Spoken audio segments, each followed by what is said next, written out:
Kembali lagi bersama saya Fana Amerta dalam segmen komentar netizen, di mana pada segmen ini saya akan mengomentari kembali secara ringan dan secara enjoy berbagai macam komentar yang masuk ke dalam media sosial saya ataupun ke dalam channel YouTube saya. Buat kalian yang belum subscribe, silahkan subscribe terlebih dahulu agar tidak ketinggalan video-video terbaru dari saya. Dan buat kalian yang ingin mentraktir saya kopi, bisa langsung saja kalian traktir saya kopi secara online melalui link di deskripsi berikut ini.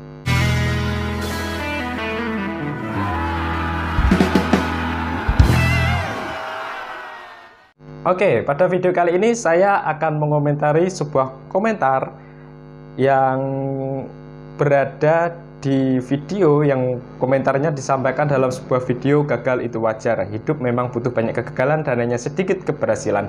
Kalian bisa melihatnya videonya atau kalian bisa menonton videonya di atas, linknya sudah saya taruh di atas ini. Video tentang gagal itu wajar, hidup memang butuh banyak kegagalan dan hanya sedikit keberhasilan. Nah, ini ada sebuah komentar menarik dari yang ingin saya respon, yang ingin saya komentari kembali atau ingin secara ringan-ringan aja ya. Dari 20 _022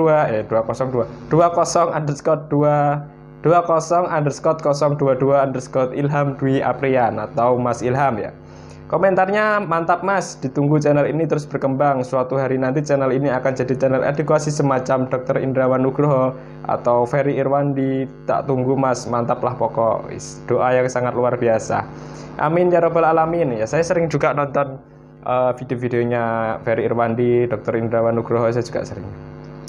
Saya balas, amin ya robbal alamin. Terima kasih atas support dan doanya. Sungguh sangat berarti buat saya agar lebih bersemangat lagi untuk membuat konten. Kemudian Mas Ilhamnya membalas kembali, siap mas, santai aja mas, nggak usah pusingin kuantitas, fokus aja bikin konten-konten kayak gini, banyak isinya, prioritasin kualitas. Yakin aku cepat atau lambat YouTube akan jadi tempat edukasi yang menyenangkan. Ya walaupun untuk saat ini beberapa channel aja yang terlihat kesuksesannya berkat konten edukatif.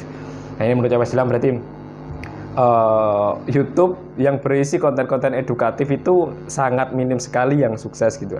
Karena memang ya harus kita sadari sendiri, saya sendiri juga menyadari bahwa lebih banyak channel-channel tentang kehidupan sehari-hari, daily activity ataupun channel-channel ya prank dan lain sebagainya yang lebih sukses dibandingkan channel-channel edukasi.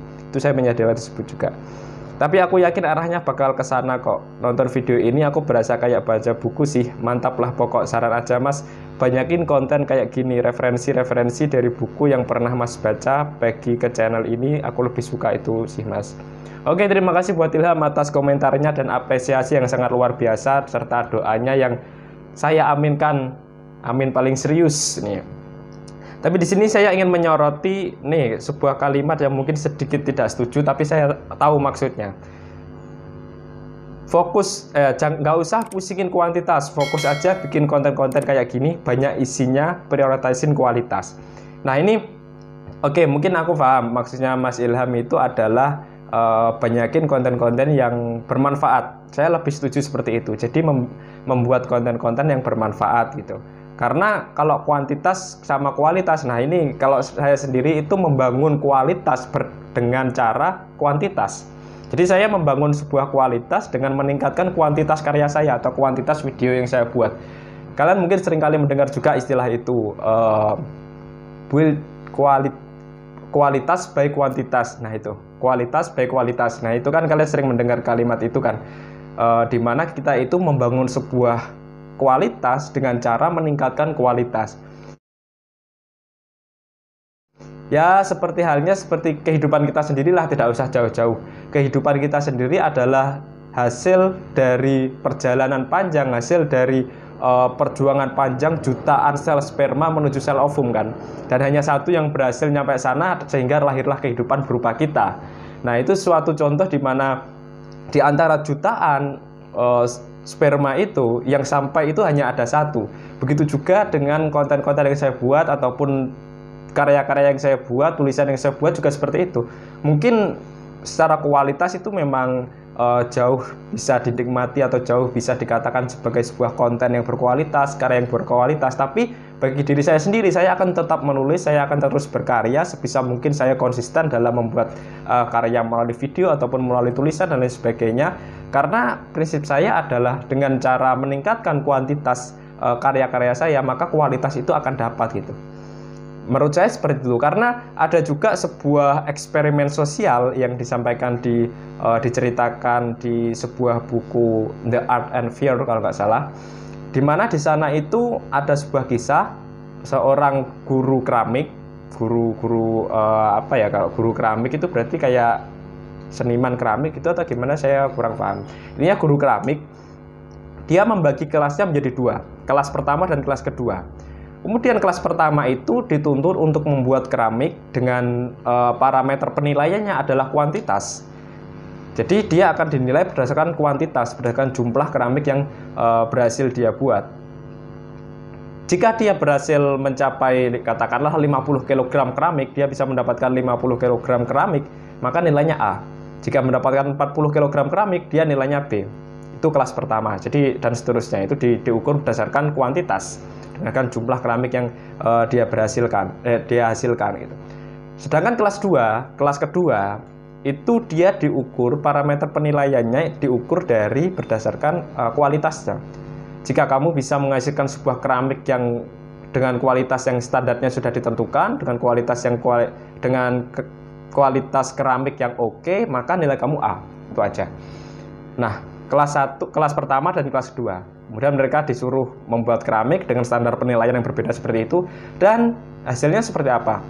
Yang sangat mengejutkan bahwa kualitas keramik terbaik itu dihasilkan oleh kelas 1 atau kelas pertama, di mana mereka itu parameter penilaiannya adalah berdasarkan kuantitas, berdasarkan jumlah keramik yang mereka hasilkan. Justru keramik-keramik terbaik itu dihasilkan oleh orang yang membuat keramik berdasarkan kuantitas itu tadi. Mengapa bisa demikian? Karena orang-orang yang mengejar kuantitas atau orang-orang yang dalam kasus ini diperkirakan bahwa para siswa yang bekerja ataupun mengerjakan keramik berdasarkan kuantitas, artinya kan dia membuat keramik, kemudian belajar membuat keramik sebanyak mungkin kan. Sehingga dia membuat keramik, ada kesalahan dia buat lagi, nggak masalah, ada kesalahan dia buat lagi, yang penting dia buat, sehingga dari situ dia belajar dari kesalahan.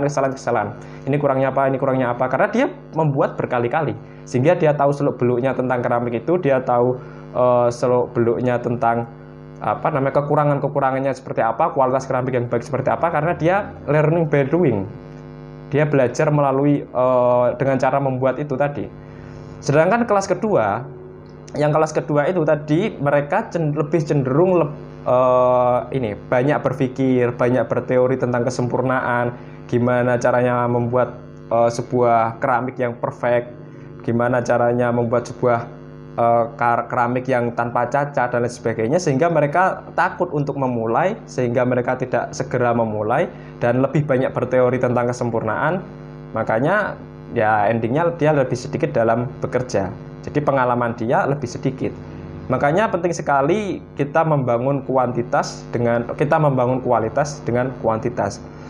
Di lain cerita, kalau Ilham ini kan mengomentari tentang gagal itu wajar. Di situ kan kita juga belajar bagaimana saya menyampaikan di situ, di antara ribuan jam karya film yang dihasilkan oleh Disney dalam hal bisnis hanya berapa menit yang berharga. Nah, itu kan juga menunjukkan bahwa di antara ratusan karya, di antara banyaknya karya itu hanya akan melahirkan beberapa saja yang berkualitas, karena kualitas itu sifatnya sangat subjektif, sedangkan kuantitas itu kan bisa diukur, itu objektif. Sedangkan kualitas sifatnya subjektif, orang bisa suka bisa tidak. Begitu pula ketika kita membuat sebuah karya, ya yang satu suka, yang satu enggak, kan suatu hal yang normal.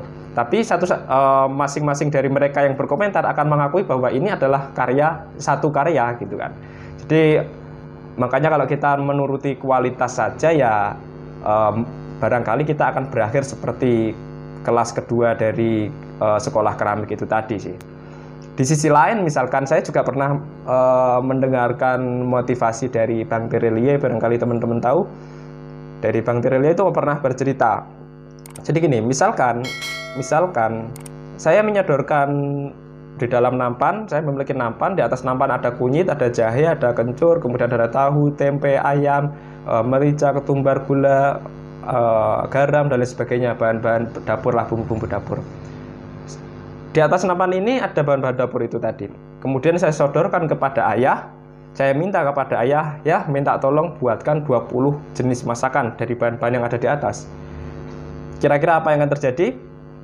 Kemungkinan besar ayah tidak akan bisa melakukan hal tersebut. Ayah tidak akan bisa membuat 10 masakan, jenis masakan yang berbeda dari bahan yang ada di atas nampan yang disediakan itu tadi. Tapi coba kita sodorkan kepada ibu. Kita sodorkan kepada ibu. Ibu minta tolong buatkan 10 jenis masakan, 20 jenis masakan yang berbeda, katakanlah seperti itu, dari bahan-bahan di atas nampan ini. Ibu akan menjawab pastinya, oke, siap. Satu bahan aja, tempe aja bisa diolah berbagai macam oleh ibu. Berbagai macam masakan, berbagai macam resep masakan oleh ibu. Mengapa bisa demikian? Karena memasak sudah menjadi keseharian bagi ibu, sudah menjadi rutinitas bagi ibu. Ibu sudah memasak sejak umur berapa kira-kira? Dan itu menjadi rutinitas sampai pada hari ini. Maka pengalaman dia dalam memasak itu sudah banyak sekali. Jumlah karya masakan yang dihasilkan oleh ibu setiap harinya aja, misalkan setiap hari ibu masak 2 kali. Artinya dalam 1 bulan ibu sudah masak 60 kali. 60 karya yang dihasilkan oleh ibu. Nah, sehingga mungkin awalnya masakan ibu juga nggak enak, tapi lambat laun seiring berjalannya waktu, seiring berjalannya bertambahnya karya ibu dalam masakan ibu akan enak dengan sendirinya. Karena ibu belajar dari kesalahan, ibu belajar dari kekurangan-kekurangan masakannya dan lain sebagainya. Nah, itu tadi pentingnya mengapa kita tidak bisa juga mengabaikan kuantitas dan hanya mementingkan kualitas. Ketika kita hanya fokus terhadap kualitas, jatuhnya nanti seperti anak kelas kedua tadi, di mana mereka hanya banyak berteori, di mana dia hanya membahas tentang kesempurnaan, mendeskripsikan tentang bagaimana itu kesempurnaan, dan actionnya itu kurang. Sama halnya ketika video ini, ketika saya membuat video, teman-teman bisa melihat sendiri seperti apa video saya di awal dulu, ketika nama channel ini masih Bathara Indonesia. Nah, itu channel video-video saya itu, saya sendiri ketawa kalau melihat video itu. Bisa kalian cek, di scroll aja di video-video yang awal-awal dulu paling bawah. Saya sendiri ketawa melihat video itu karena ya lucu aja gitu. Tapi lambat laun saya sendiri juga merasakan bahwa semakin hari saya semakin ada perbaikan dengan kualitas video saya, dengan kualitas konten yang saya sampaikan, dengan kualitas audio juga, termasuk saya dulu kan awalnya tag video nggak pakai apa-apa, sekarang udah pakai mikrofon, meskipun juga mikrofon murahan dan seterusnya tadi. Itu dari segi kualitas videonya sendiri, bukan materi ya. Di materi sendiri juga seperti itu, bagaimana saya merasa lebih ini ya, materi yang saya bawakan ataupun konten-konten isi dari konten-konten yang saya bawakan itu jauh lebih berisi sekarang dibandingkan yang dulu-dulu. Karena apa ya? Karena saya menyadari bahwa pada konten-konten saya yang kemarin, konten-konten yang saya dulu, itu ada kekurangan, itu ada hal yang tidak membuat tertarik orang dan lain sebagainya itu tadi. Makanya penting sekali bahwa kita juga tidak bisa mengabaikan yang namanya kuantitas dan hanya mementingkan yang namanya kualitas, karena kita bisa membentuk suatu kualitas dari kuantitas itu sendiri. Tapi ini adalah suatu hal yang menarik untuk dibahas, masalah kuantitas dan kualitas. Dan pendapat saya pun masih sangat menurut saya sendiri tanpa dasar, meskipun sedikit-sedikit ada dasar, tapi bagi saya sendiri mungkin saya masih juga membutuhkan pandangan dari teman-teman sekalian, utamanya dari yang berkomentar nih. Ilham, saya yakin kamu pasti punya komentar lain, punya pandangan lain, punya pendapat lain dari apa yang saya sampaikan, karena video ini khusus saya buat untuk mengomentari komentar dari Ilham itu sendiri. Jadi buat kalian, buat Ilham juga yang punya pandangan lain, punya komentar lain, punya sudut pandang lain, punya kritik, punya saran dan sebagainya, bisa langsung saja tulis di kolom komentar. Jangan lupa subscribe juga buat yang belum subscribe, karena satu dukungan kalian sangat berarti bagi saya. Serta buat kalian yang ingin mentraktir saya kopi, bisa langsung saja klik linknya di deskripsi. Kalian di sana bisa mentraktir saya kopi secara online melalui media apapun atau melalui metode apapun. Oke, sampai jumpa pada video selanjutnya. Jika Anda menemukan video ini bermanfaat, silahkan subscribe, like, aktifkan notifikasi loncengnya, dan share agar lebih banyak lagi yang merasakan manfaatnya.